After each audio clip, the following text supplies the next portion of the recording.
Bonjour à toutes, bonjour à toutes. Nous sommes heureux de nous retrouver pour cette nouvelle capsule de vie.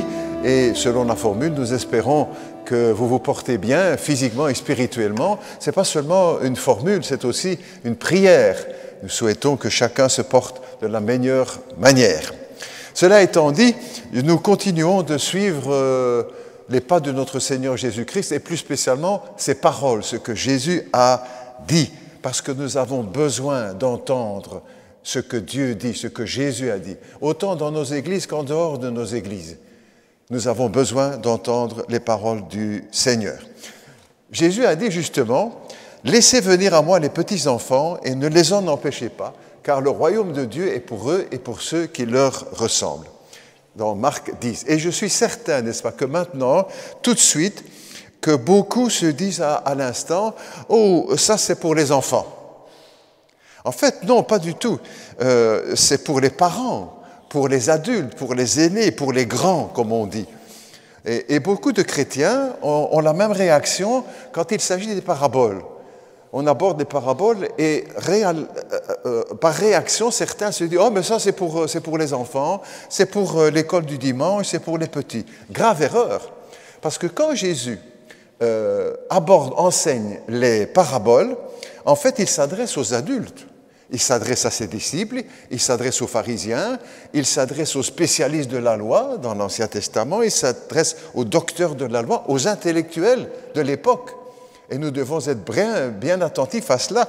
D'ailleurs, si vous prenez la peine de relire les paraboles, vous découvrez que Jésus aborde dans ces petits textes tout simples, ces petites histoires, il aborde les questions fondamentales de la vie et de l'existence. Faites l'expérience, vous pourrez le découvrir vous-même. Oui, ce sont aussi des histoires que l'on peut raconter aux enfants parce qu'ils en comprendront déjà ce qui est de la forme basique, on va dire, le récit et ce qu'il signifie. Démonstration aussi tout de suite avec le texte que nous avons lu ce matin. Tout d'abord, notons que Jésus s'adresse à ses disciples. Il ne parle pas aux enfants dans notre texte. Il parle aux disciples. Et il leur reproche de repousser les enfants, de ne pas les accueillir. Il leur reproche de les empêcher de venir à Jésus. Et Jésus, malgré son programme, nous pourrions dire comme cela, ou sa mission, son programme surchargé, il prend le temps de s'arrêter pour les enfants et avec les enfants. Et toutes les églises qui veulent être fidèles à l'enseignement du Christ doivent aussi donner du temps aux enfants. Et c'est pour cette raison que nous avons dans la majorité de nos églises, chaque dimanche, ce qu'on appelle l'école du dimanche, c'est-à-dire qu'on rassemble les enfants pour leur apprendre des chants chrétiens, pour apprendre à partager l'enseignement avec eux, l'enseignement du Seigneur, la parole du Christ. Ce sont ce qu'on appelle les écoles du dimanche, mais d'autres rencontres aussi sont organisées pour les enfants, des réunions pour les amis du samedi, les camps d'enfants, les fêtes de Noël, de Pâques et encore beaucoup d'autres activités que l'Église ou les églises organisent pour les enfants, pour leur donner l'information concernant l'Évangile, concernant la Bible. Et Jésus nous enseigne ici, quand il parle aux adultes, aux parents, que nous ne devons jamais empêcher des enfants de s'approcher de Jésus-Christ, de venir à Jésus-Christ. C'est la grande leçon. Pour les grands, pour les adultes, pour les parents, ne jamais empêcher nos enfants qu'ils s'approchent de Jésus. Ne jamais être un obstacle, un frein. Que l'accès pour eux à Jésus soit de toute facilité, de toute première facilité.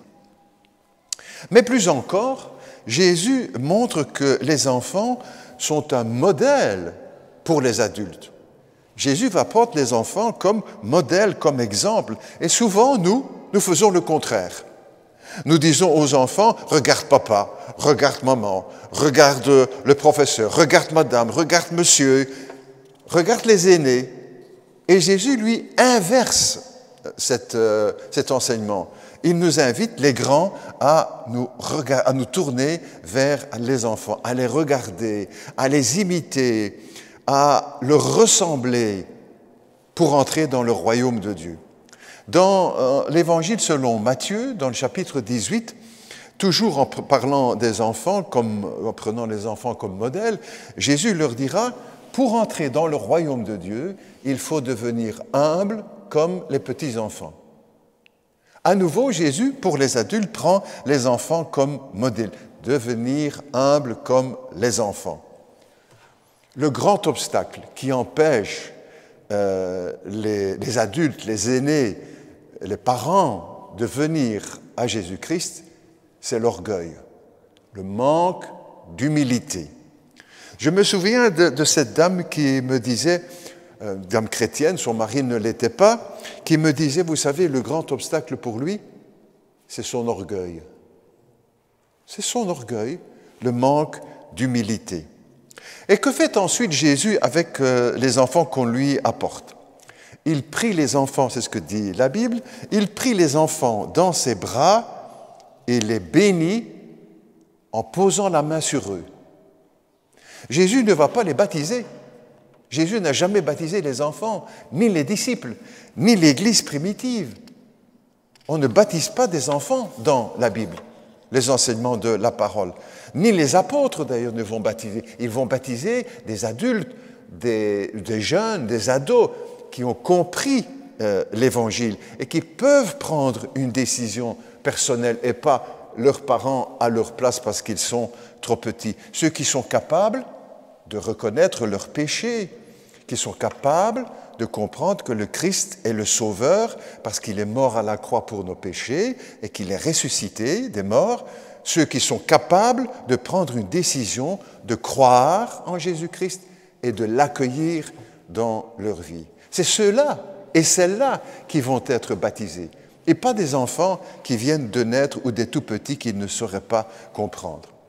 Chers amis, nous espérons que vous avez déjà pris cette décision avec humilité et que vous êtes devenu un enfant de Dieu par la foi en Jésus-Christ. Si ce pas n'a pas encore été fait, ne tardez pas de le faire. Faites-le rapidement, faites-le aujourd'hui et venez vous-même à Jésus-Christ, comme Jésus en a fait l'éloge pour les enfants. Et c'est sur cet appel solennel que nous nous quitterons en nous donnant rendez-vous pour une prochaine capsule de vie. Soyez bénis.